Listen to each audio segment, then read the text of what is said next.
I've got a letter here from a Mr. Murray who's asking about Tidmouth sheds. So I'm sending him this postcard, telling him all about them. Tidmouth sheds are on the west of the island, near Tidmouth. Near Tidmouth. Tidmouth sheds have berths for 7 engines.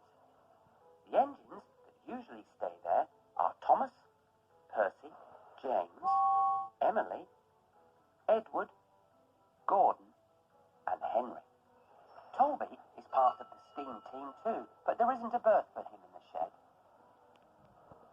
Duck used to spend the night in Tidmouth sheds, but that's Emily's place now, and Duck has his own shed with Oliver on his branch line. When the engines gather at Tidmouth sheds, they talk and tell each other stories as they settle in for the night and let their boilers cool down.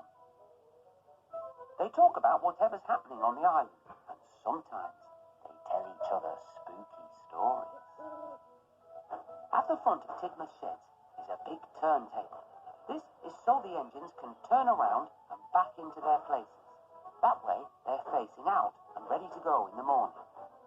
Once, Percy thought he'd seen a monster in the night, and he ran straight into the sheds without turning round. Another time, the turntable got frozen in the wintry weather, and it wouldn't turn, so it only lined up with one berth. It's much better for engines to sleep in a shed than out in the cold and wet. Bad weather can cause rust, and a shed is a place where the drivers and firemen can look after their engines and keep them maintained.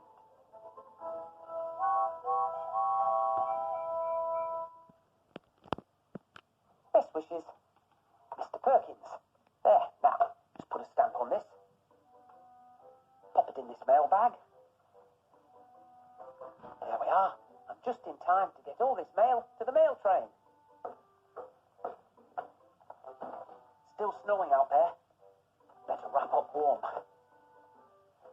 Don't you forget to wrap up warm too. I'll see you all again soon. Goodbye.